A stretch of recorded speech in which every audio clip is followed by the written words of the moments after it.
Hey guys, it's Jared here again. Just a quick little video here, quick little maintenance video. A question I've been asked a lot the last few weeks, and this video is aimed more for the do-it-yourself kind of guy. So the question is, we got an XMR pinion gear here.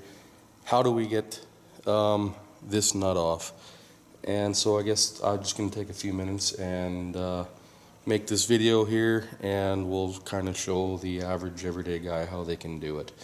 Now, a lot of guys I've seen do this over the years is they'll just squeeze that in the vise. Maybe they'll use some soft jaws or some rags to protect the splines, and that does work.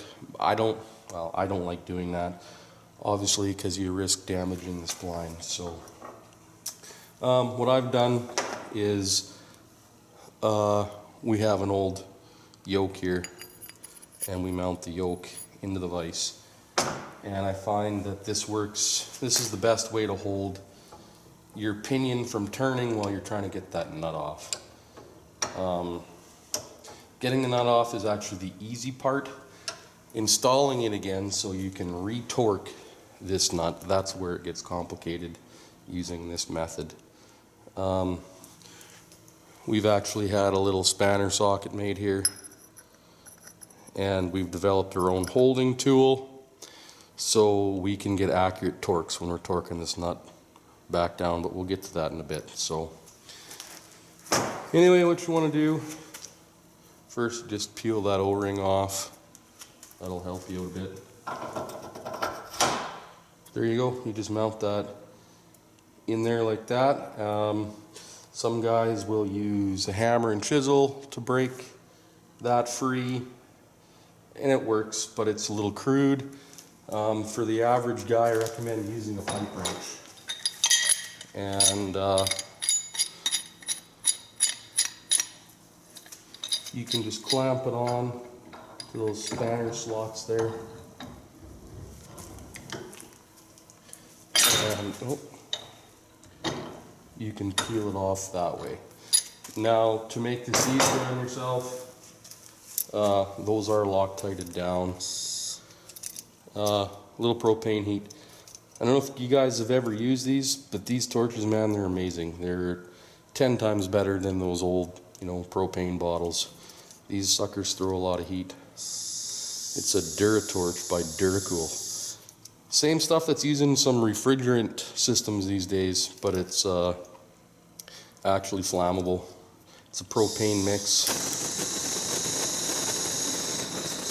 Just real nice. What do we got in there? Well, that was cool.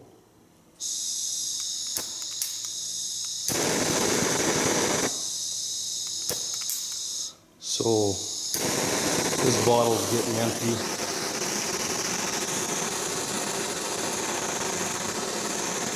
We'll heat this up. We'll get that Loctite in there to soften up.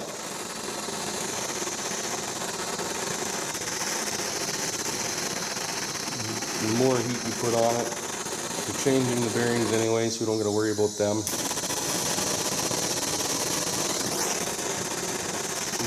Yeah, so anyway, like I was saying, the more you heat this up, you're not going to damage the bearings, the less you're going to have to Hulk out on it, and the easier it'll be for you. So we'll just give her some heat.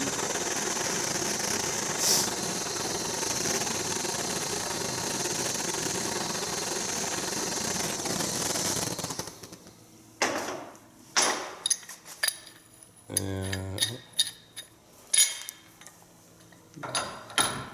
try to get this to bite. And give it a crank. It's pretty easy.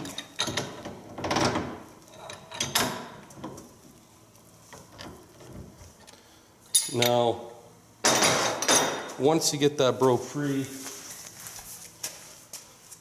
once you get her broke free, you need to use some channel locks. You don't have to use that pipe wrench.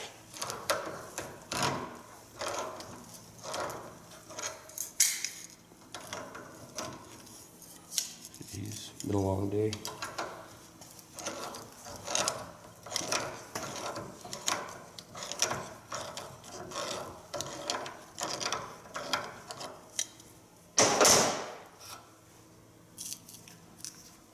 And one last thing I want to mention too, this is regular thread. Because it was upside down on the vise, it looks like I was reverse threading it, but it's actually regular right hand thread. Now once you got the nut off, you can either install that in a press and press it off, or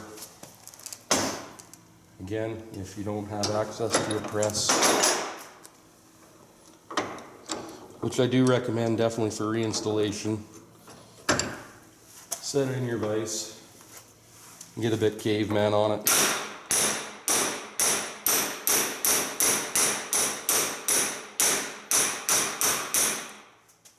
First set of bearings. Now of course, you got a couple of shims, you got a couple of bearing spacers in here. There's the cup for the outside, and there's one more bearing spacer right down there.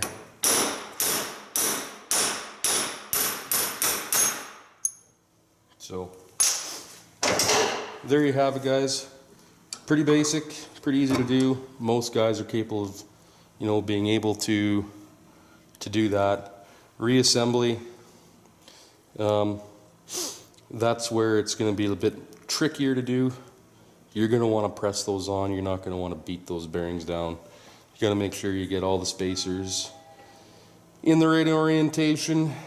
And one last tip on reassembly. With this method, you're not going to be able to use a torque wrench, even if you have a spanner socket. You're not going to be able to use a torque wrench on that. And I guess what I'm recommending, guys, is shoot for about 90 foot-pounds. If you go too tight on this nut when you reassemble it, you will make those bearings go tight, and they'll run too tight, and they won't be happy and they won't last. So I do recommend trying to get those torqued down properly, but if you're a do-it-yourselfer and you think you have an idea of where about 90 foot-pounds is, you can use the trusty old caveman pipe wrench. It works. But just some general tips. I hope it helps you guys out. If any of you guys have found a better way to do this with your basic hand tools, I'd love to hear it, I'd love to see it. Anyway, let us know. I hope this helps you guys out, and we'll catch you in the next video. Alright, see you later.